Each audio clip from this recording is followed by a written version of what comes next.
Good morning. Thank you for joining us today for this important conversation. Gun violence is really an important topic in our city. We had a rough weekend this weekend, and it just sort of highlights the importance of a discussion around how we can make our community safe, and that's what we're going to do today. So I'm going to hand it over right now to the mayor.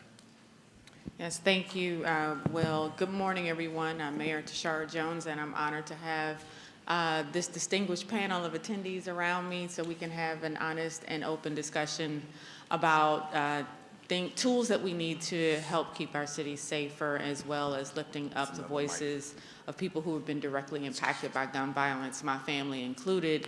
As you well know, has been no stranger to losing loved ones to gun violence. The story just a couple of weeks ago about the 7-year-old who accidentally shot himself with his grandfather's gun was actually my cousin. So we are preparing to memorialize him tomorrow, as well as dealing with the fallout of having another justice-involved person in our family. So I would ask that as you continue about your day, please take a moment to keep my family in prayer as we navigate this difficult situation. We're here to, when I ran for mayor, I wanted to make sure that we did not shy away from the difficult conversations, and today is one of them. And I'm honored to be here with people who are going to share their experiences, as well as we'll talk about potential solutions, because even though the Missouri legislature has passed laws that make it difficult for us, and sometimes we feel like we're fighting with one hand behind our back, but we are going to fight with the hand that we have free. So I look forward to this discussion, and I'll pass it back to Will to introduce our panelists. I do want to, before we start introducing everyone, we do have someone here to welcome us from Friendly Temple Church. Good morning, good people. Good morning. I am Felicia Pulliam. It is both my honor and pleasure to be here representing Friendly Temple. On behalf of our Bishop, Michael Fulton Jones, our executive leadership team, and of course our congregation, welcome. Welcome. We are happy to host this very critical conversation in furtherance of public safety for our community. And of course, we support our mayor and all of her initiatives. Thank you for being here. Thank you very much. So we're going to go around the table real quickly and have our participants and panelists introduce themselves. Just please give your name and your affiliation. We'll start to my right.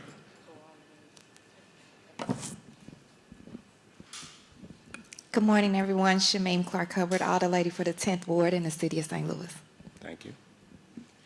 Hi, I'm Isabella Mashburn, and I'm here with Students Demand Action.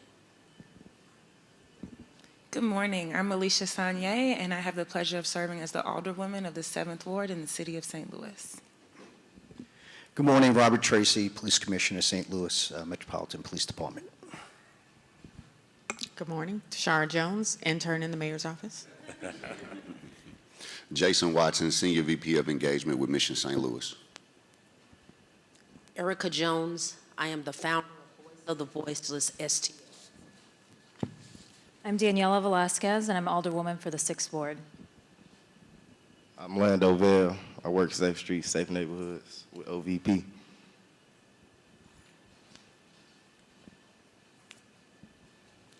Thank you. So we're going to jump right in. And our first question, and I'm going to start with Orlando. How do we see the trauma of gun violence reflected in our communities? Let's keep that one. You say the trauma of gun violence. Shit, well, I was shot 2 times. One time when I was 14, one time when I was 20. And it hurts everybody. It don't just hurt one person. You know, it's a community effort for the most part. And it's contagious because what we see is what we do, you know, product of our environment. Thank you, Ms. Jones.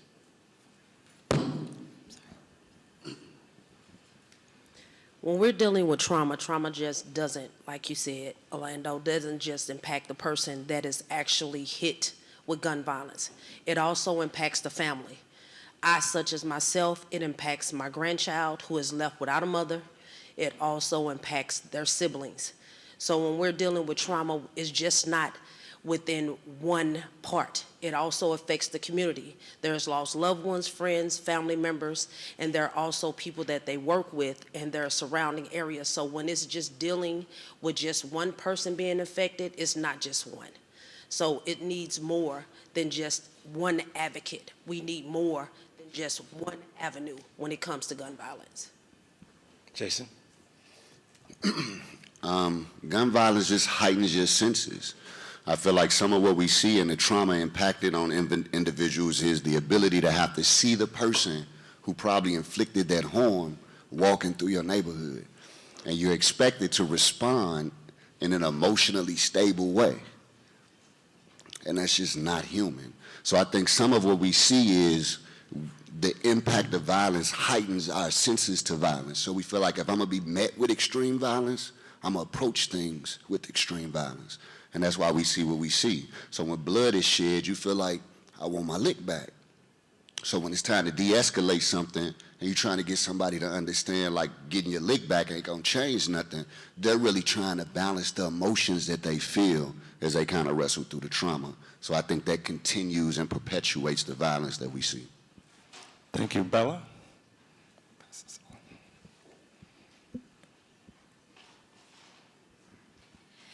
Hello. So I know from a student perspective that people are afraid to go to school because of the effects of gun violence have had on people. I know personally a lot of my friends are terrified to go out. We're scared to get involved in the community because a lot of times that we're too scared to go anywhere and to do things because we're worried about the effects that guns will have on us. And yeah. And I'm going to let our other panelists, if they feel they want to share an answer to that, but I'll add this question. How do Missouri's weak gun laws contribute to violence in our city? And I'll start with Alderwoman. Well, we know that they, to Mayor's point earlier, and some of the words she had, they tie one hand, right? And so we are out here trying to do the best we can with the one hand we have, and that's where good leadership comes into play. And I'll say also that gun violence and the impact it has not only affects, to Orlando's point, the person, the victim who experienced it, but their families, their communities. It affects you financially.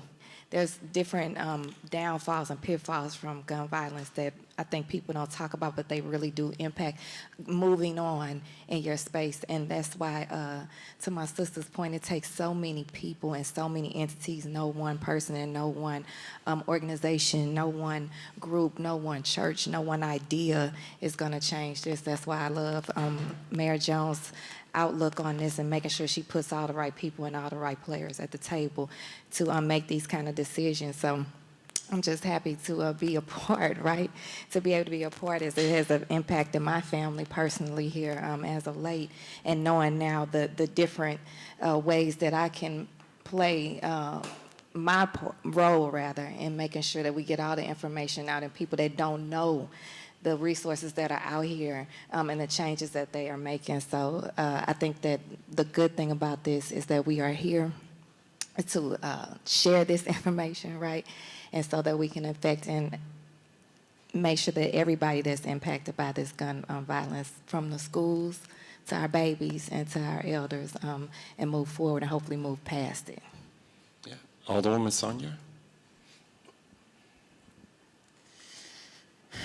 I agree. I think Missouri, ties our hands. And for me, I was on the Board of Education when the incident happened during a school shooting. And it was such an eye-opening experience because, I met a mother who did everything that she could to try to get the gun out of her child's hands, but the Missouri state laws literally made it impossible for her. She called 911. This is an instance where it's like, I made all of the right steps. I did everything that I could to try to get this gun out of my child's hand and out of my home, and Missouri tied my hands. So I think when you're talking about the way that state laws, in some ways, they take away your sense of autonomy. In some ways, they take away your ability to create a safe house household, to be on the Board of Education and to run and want to be in a sense of power, but then to have an incident like that and to feel so helpless and to not feel to feel so limited, and then to see, our scholars and students try to organize and do what they can and just beg legislators, can you just give us safe classrooms? Can you just give us safe learning environments?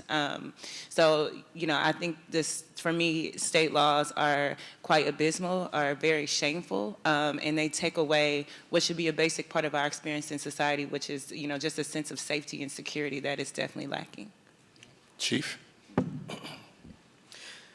Thank you, and thanks for putting this together, because it's such an important topic, especially with gun violence and the trauma that we talked about, the trauma that happens to victims, the trauma that happens to families, trauma that happens to kids that see that type of trauma and it affects their learning ability. Then certainly the cycle starts all over.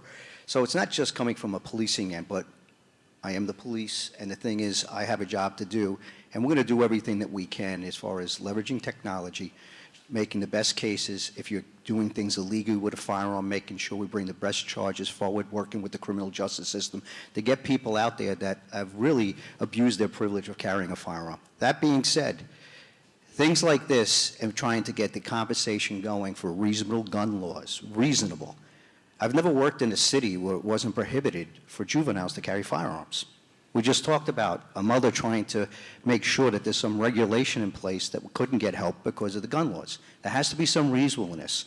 And we really should be starting. We're doing some things with the administration and with the Board of Alders, and we're putting things in ordinances. That's a start. And we're going to be putting more things as this conversation goes on that the mayor and the Board of Alders have all discussed that are really important today. I'll let them get into it, and then I'll make comment. But the thing is, when we're doing these things, get the conversation going. There are things that we can do. There are things that we're going to continue to do in the St. Louis Metropolitan Police Department. Work with the people that get involved in gun violence, with the group violence intervention, doing the calls, try to help get the people out of the violence, give them choices. But at the end of the day, the carrot and the stick, if they're going to cause carnage or you're going to do shootings that harm our community, we're going to make arrests, and we're going to make sure that they're not back in the community for a very long time. There's two ways to do it. We'll get you help, but you know what, at the end of the day, you got to there are some laws that are still in place and some new ones we're introducing that we will leverage against those that are causing harm in our community. But we're going to try to, before we get to that, try to mitigate it, try to get help, but at the end of the day, we've got to keep this community safe. Thanks, Chief. And I would probably add that when we talked about trauma before, think about, and when we said it affects everyone, that includes officers who have to repeatedly respond to violent incidents, and so their wellness is important as well. Alderwoman Velasquez. Thank you. Well, I do want to echo what Mayor Jones and Chief Tracy and my colleagues, Alderwoman Clark Hubbard and Alderwoman Saunier, said about us working together as a community. So thank you all for being here. I think when it comes to the state law, it's twofold. Our responsibility, of course, is to our community and our people here and doing the things that we can here as well. But I think that the region and St. Louis needs to have its wide open to these gun laws that are currently unreasonable in the state if we're going to talk honestly and authentically about gun violence as a problem and then tie one hand back. And so I think it's important that we do all that we can at the Board of Aldermen and all that we can in our community, but that we also hold our state leaders accountable to what they've done so far. Thank you. I want to start to talk about sort of what are we doing, right? Because we can highlight the issues, but what are some solutions? So what are some unique tools beyond police and gun laws being used to address gun violence in our city today? I'll go to Jason. Unique, I think, number one is just, I've been thinking a lot about using the arts. I know some of what we see in the violence that we see in the communities is expressed in music. However, music is a way for you to communicate what those experiences are. And I think also it gives an avenue for individuals to create conversation around why you feel these particular ways.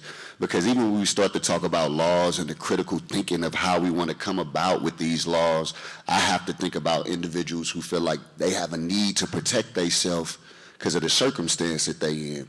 Often through their music, they expressing why they feel that need. the circumstances that they are in. So sometimes it's about creating an opportunity for conversation to address, like, why do you feel this way? Because some of what we see are individuals who are scared.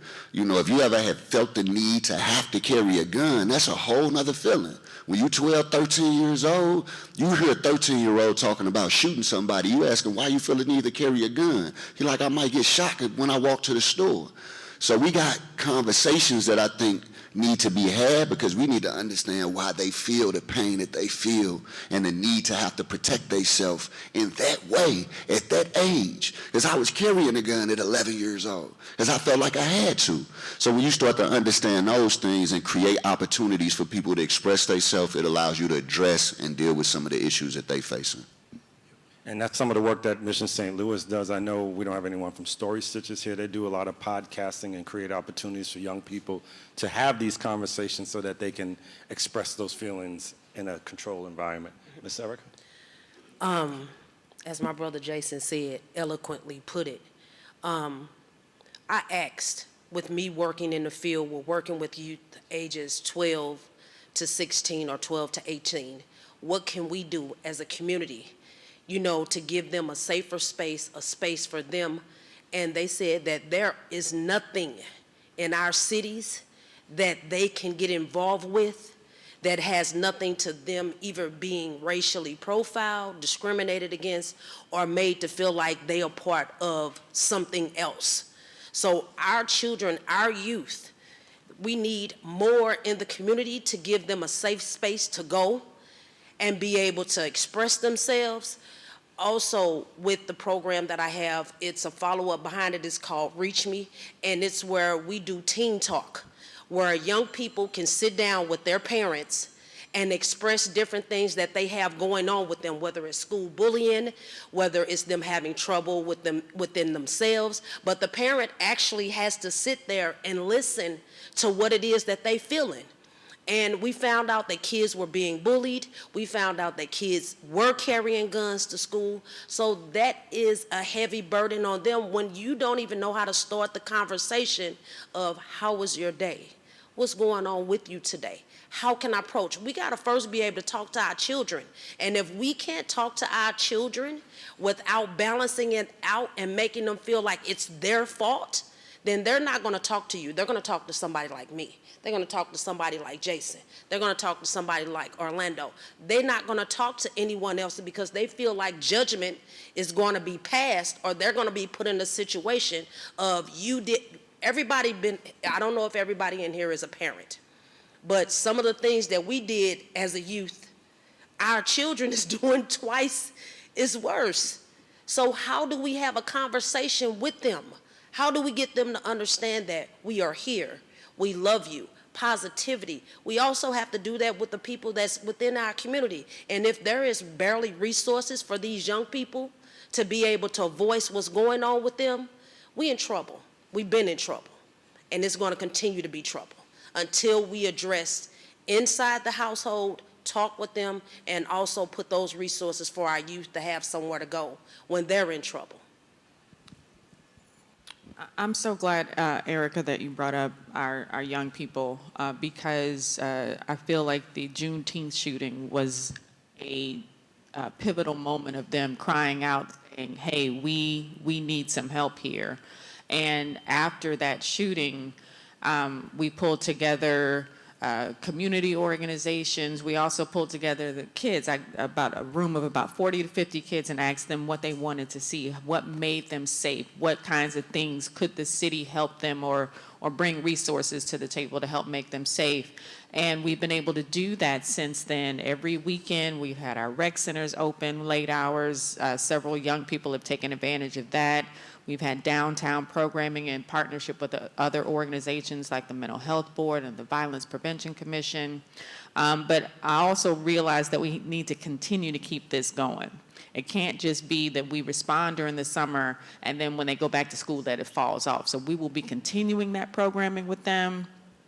because we're realizing, just like you're peeling back the layers of an onion, you encounter the child, but then as you start talking to them, you start figuring out that there are more issues going on with them and their family.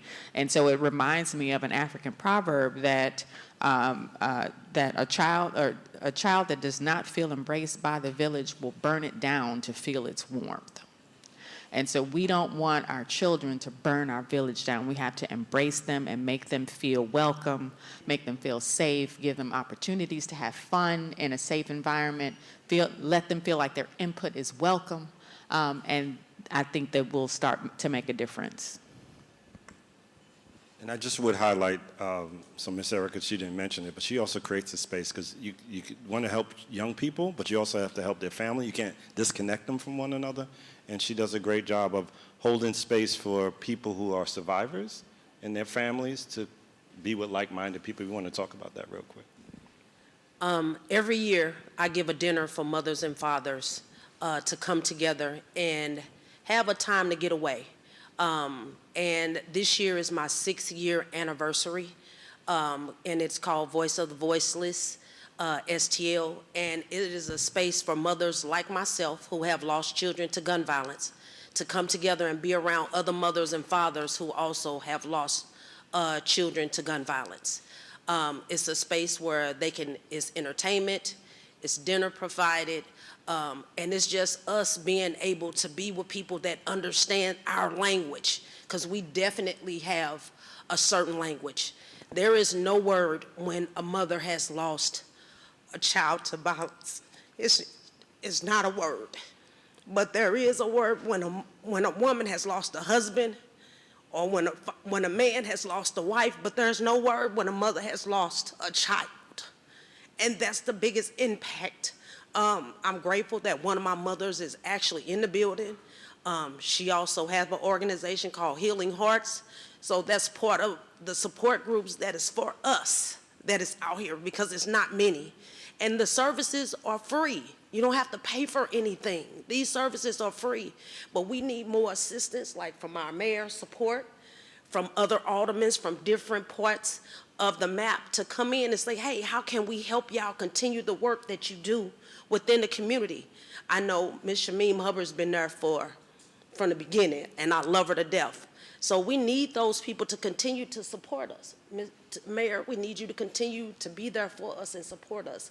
Jason came out the woodwork, so he's been there from the beginning too.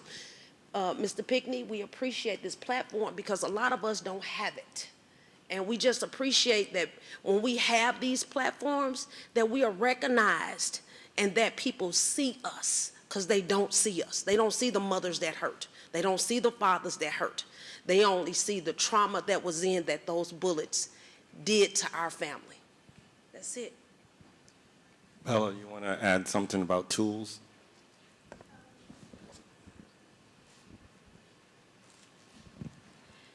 So I know that one of the things that a lot of people that I've talked to, or my friends, just want things to do and want places to be able to go, to feel safe, and to not have to worry about being shot wherever you go.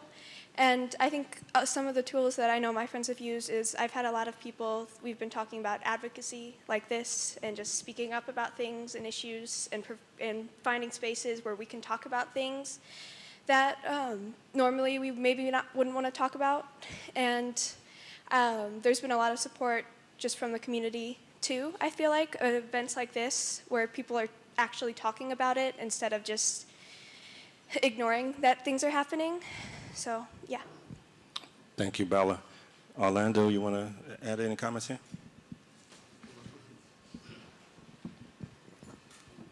Well, for me, it started with the kids in the schools, because like when I was real young, I used to get bad grades, and it made me act out.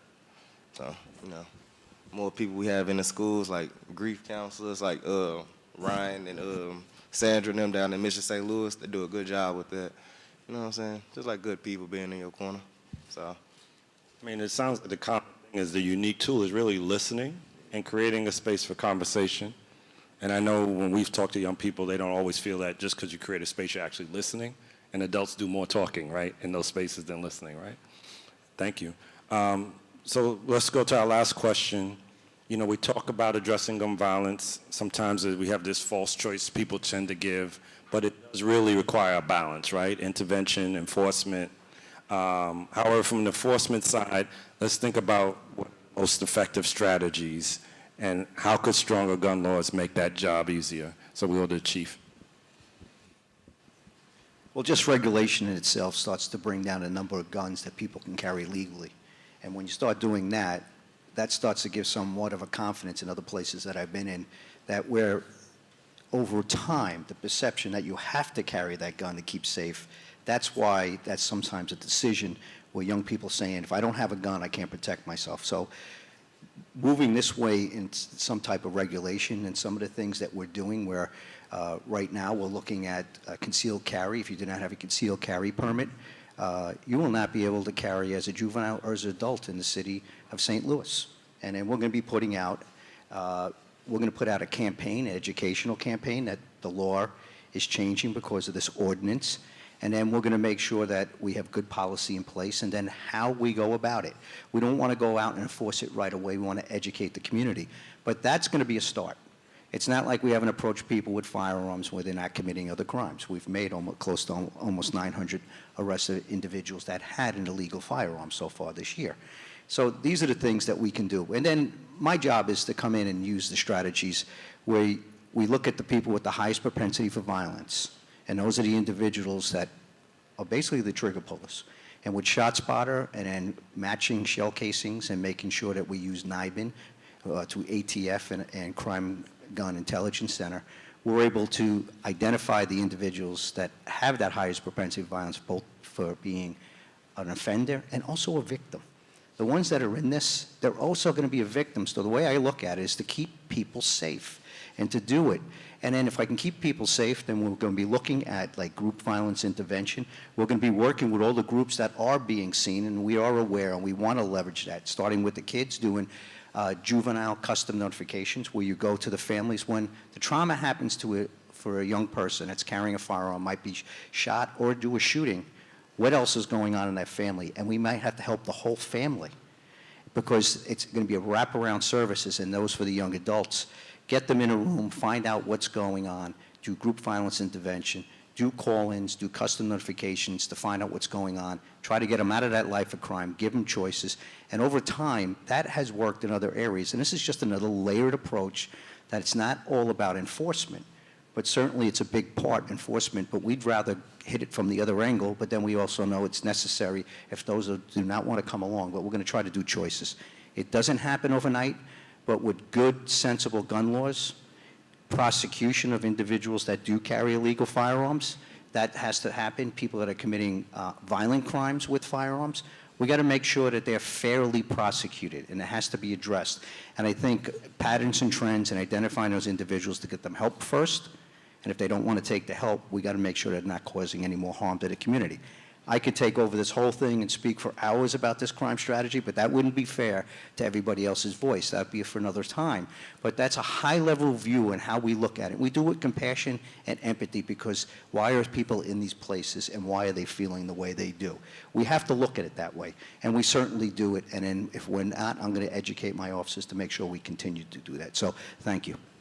Thank you, Chief. You want to go over anything on this? How do stronger gun laws help with enforcement? Sure. I mean, I think that, we're at the board, we want to do, at least I'll use my eyes, but I see my colleagues here, we want to do everything that we can within our, our lane and within the confines of what we can do at the city to give the police department the tools and resources it needs in fighting crime. And I think we also have this continuing responsibility to hear from people like Miss Erica in Orlando and Jason on different ways that we can have collaborations and we can fund some of those, initiatives that we not may be able to see the long-term effect of what producing art can do for a child, but it changes their life, right? So I think it's sort of this twofold approach. Thank you. Alderwoman Sonia?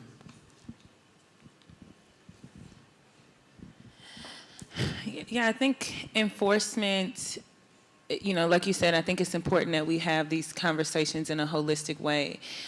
Thinking about the fact that a lot of the people, like the chief said, a lot of the people who are the offenders are also the victims. And so making sure that we are thinking about the enforcement of crisis response, someone that can respond when a situation is beginning to escalate before it gets to that point, about the enforcement of mental health resources that help us deal with the PTSD and the trauma that comes with being a victim of violence, being in a situation where maybe you know someone that's been a part of the criminal justice system, growing up in a community where gunshots are as normal as lullabies at night, making sure that you have mental health resources to help people not normalize these things, not internalize these things, and to work through the trauma. And then also supportive reentry. If in a lot of cases people who are the offenders are also the victims, what are we doing when people do, you know, if they are prosecuted and they get out, what types of supports are we putting in place? What resources are we giving so that they're not put back in a situation where for some reason violence is the option or is, you know, is the choice that they go with in that moment. So I think when you're talking about enforcement, it is, you know, important to just have the conversation holistically, to be honest about some of the factors that we know that play key roles, like race and class, that create communities where, you know, sometimes people feel like these are their only choices. So just to have a full holistic conversation about these things and to make sure that we are funding programs like the Office of Violence and Prevention, to make sure that those things have resources and are consistently invested in, and that we also as a community are being patient while these things take results, because culture, that you can't legislate culture. Those things don't change overnight. You can't legislate, you know, shifts in mindsets. That takes time and that takes consistent investment. Thank you, Alderwoman.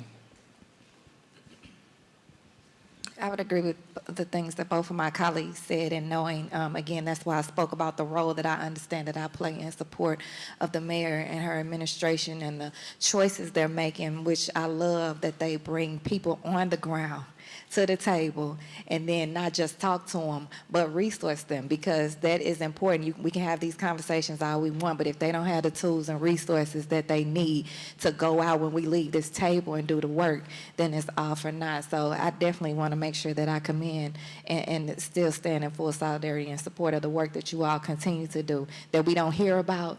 You know, we always hear about what's not being done, but we know for sure that the work is being done. There's no one thing, like I said, that's going to answer this problem.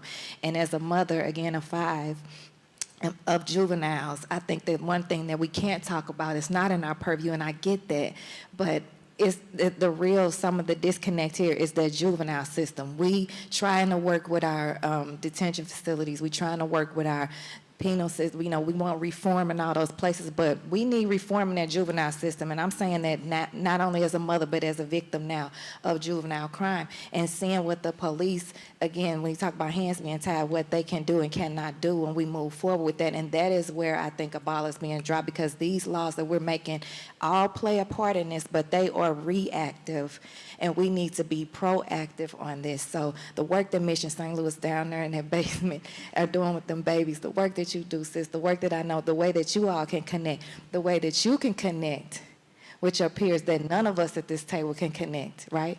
The way none of us can. All of these have to play important roles, and that's why we all have to stand in our positions and support each other on it, or we're never going to get that done. But I do want to make sure that I say that, because to the chief's point, I could sit up here and talk all day about that juvenile system and the gaps in that, and to why we're dealing with what we're dealing with today, I think. So I want to make sure that I know that, that you all know that I support all of the work that you all are doing, but then we need to go and get together on this other work to be proactive on it, because it's like Dr. Marty Casey says, it takes time and connection.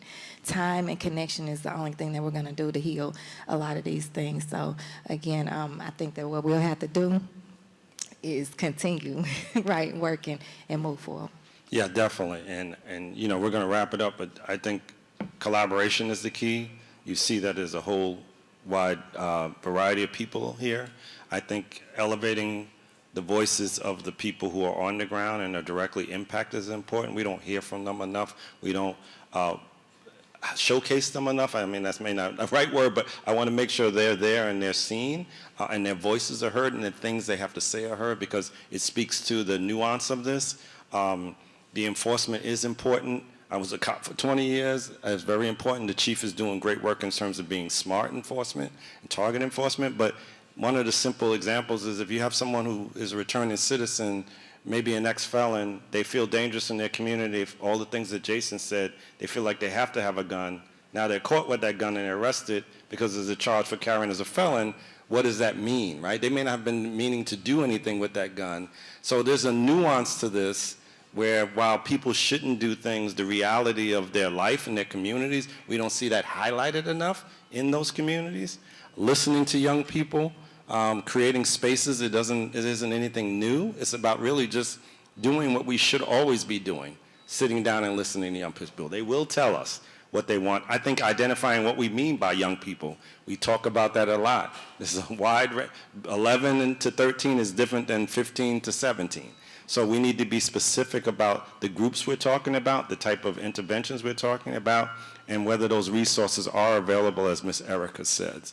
And then we need to be mindful of the law enforcement and the trauma that is inflicted upon them in working in communities and every day trying to fight for people that they see and they feel don't have a voice, and the things that they see every single day.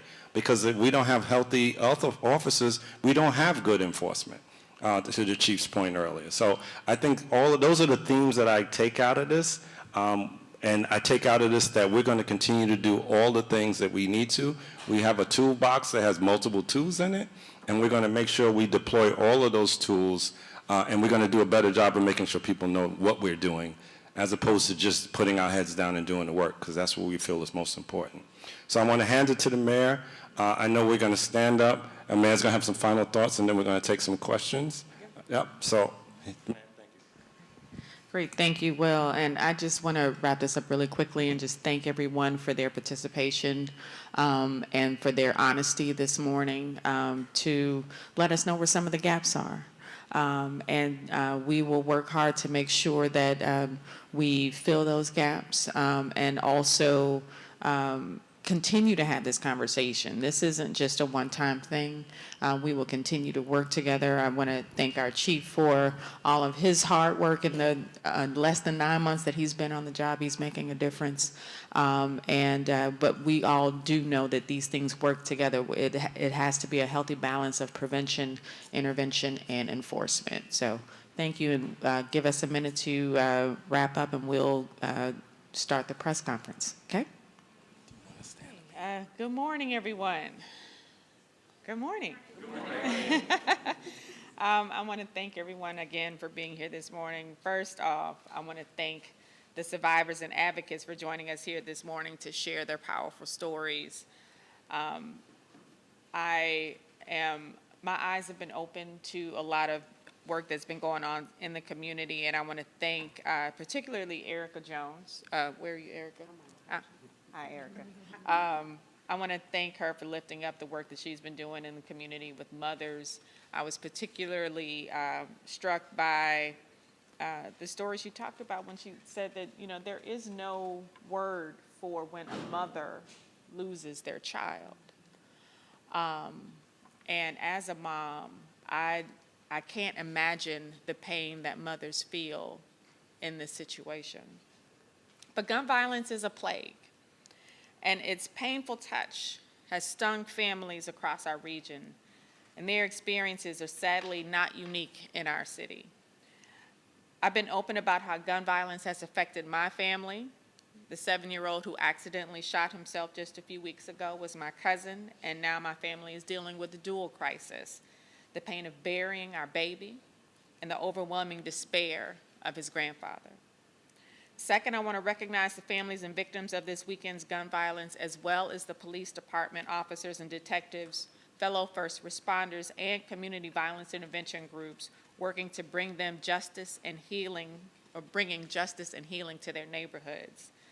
Gun violence takes a terrible toll on our communities. On average, 1,351 people die from guns in Missouri each year. And the powerful stories we heard from survivors here today underscores the devastating cost of gun violence in our city.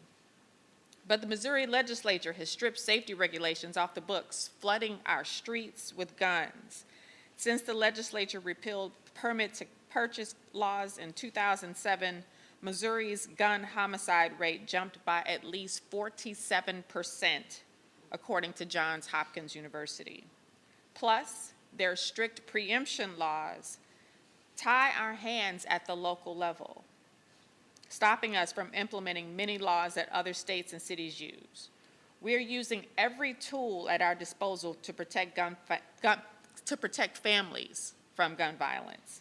These methods include enforcement, community violence intervention, supporting victims through services to stop cycles of violence, and the economic development programs that we're putting out in the community that brings everyone forward. In 2023, the police department has already taken more than 1,660 guns off of our streets. And despite the state's strict preemption laws, we're getting creative to make a difference where we can.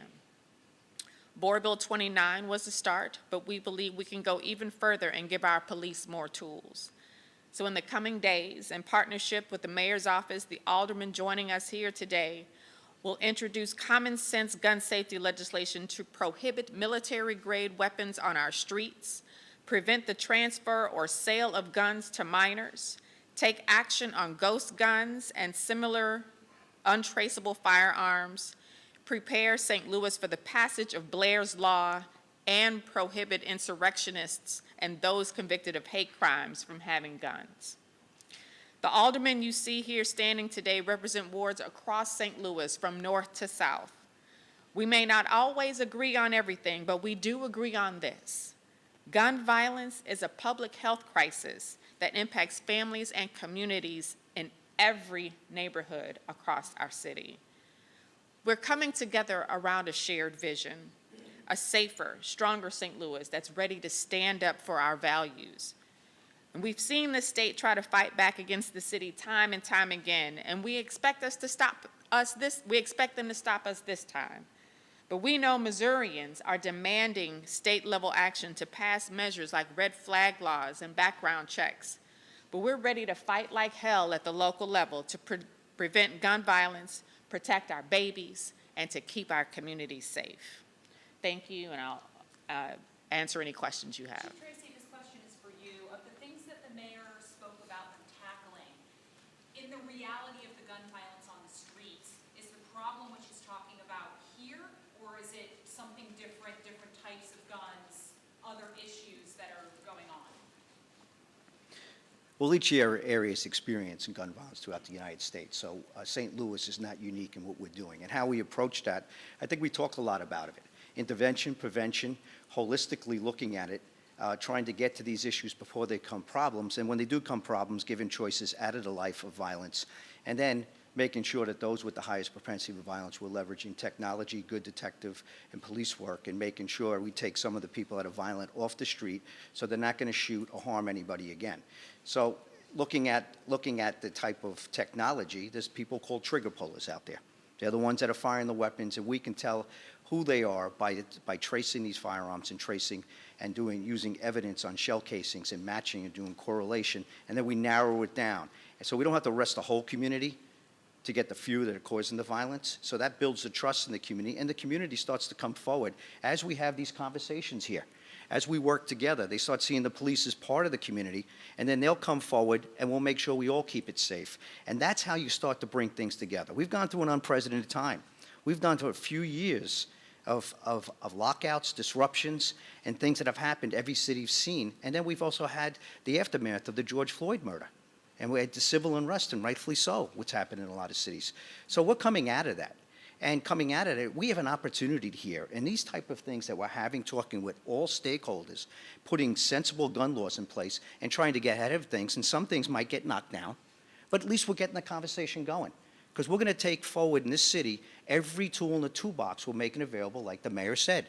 And that overall, it's not just one thing, Rachel. It's a lot of things together in a comprehensive plan coming together.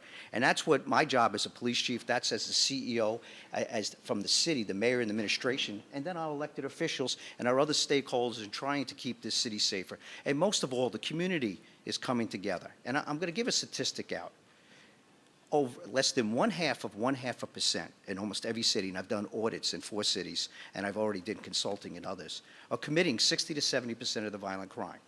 So thinking about that. We don't have dangerous neighborhoods. We have a few percentage of dangerous people in those neighborhoods. So let's make sure we try to get them the help, but if they don't want to accept the help, we got to make sure that we're taking care of and making sure that they don't commit more violence in the city, carrying those firearms. And then the whole neighborhoods become safer because the percentage of people.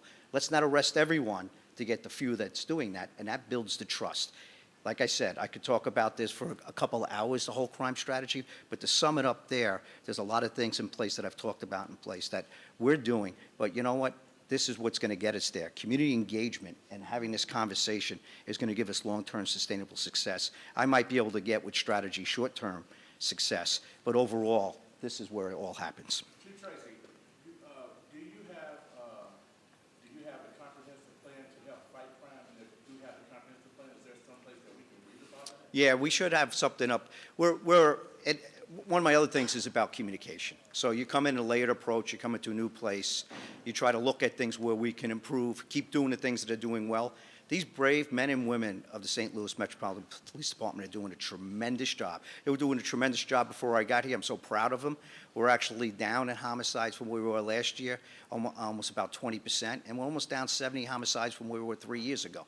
They're getting the job done, and we're doing it with the community, and the clearance rates is up well in the mid-70s. For an urban city, that means the community is coming together with us, helping us build cases, coming forward, because saying it's not acceptable, and we're making arrests on individuals that are causing harm in this community. So the comprehensive strategy on our website, I already have one. I'm ready. It's going onto the website, and then we can talk about it further. What you've been hearing is me talking about it. I wanted to get out in front of the people. I've been to dozens and dozens of community meetings. I might not have been able to you can't get the whole comprehensive strategy in a snippet in front of the press, but when I go to community meetings and I'm there for 2 hours and I go several nights a week, I'm taking it right to the communities and I'm speaking about them. So right now, I will put that comprehensive strategy out so you can read all the way down what we're looking to do and the things that we're going to look to do in the future and build off them. One of the things is group violence intervention.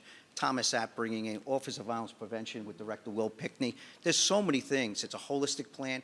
I will hit on all those things, and that should be up on the website because I wanted to put that layered approach because I'm fixing the website as well. It would be the St. Louis Metropolitan Police Department website. I'm going to have that out. There's been talks, technology. I'm looking at everything from every angle as far as trying to get that information out to everyone. So it should be up there. If it's not out already, it should be out there shortly. I already have it written up so everybody can see. I'll see how I can get that out to everyone. All right? Mayor Jones, Chief just mentioned some of these ideas may not work, but it gets a conversation started.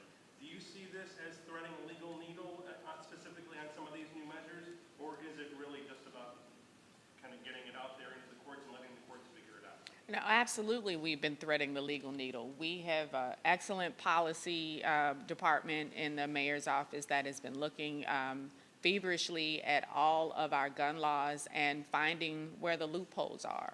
And so the legislation that the aldermen will be filing in coming days are things that are not currently covered in state legislature. Does that mean that they won't try to pass things later on? Absolutely. Or sue us? Absolutely. But again, you know, the state legislature has us fighting crime with our hands tied behind our backs. And so with the one hand free that we do have, we're going to fight like hell. Mayor Jones, with this Yes. legislation, we're talking about keeping guns off the streets. What about people who are trying to obtain them illegally, getting them illegally, and then causing problems? How can you try to enforce that? So, Chief. So I talked about the Crime Gun Intelligence Center, and we're one of the few cities that have a NIBIN machine, it's National Integrated Ballistic Information Network, and then we do E-Trace. So we can start tracing guns anytime they come to custody, who we brought them off. We trace them, find out where they were bought, and then we go back to see that store purchasing that you're talking about.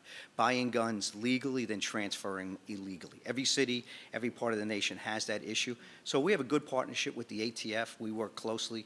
We have task force members in the ATF, and plus the Crime Gun Intelligence Center.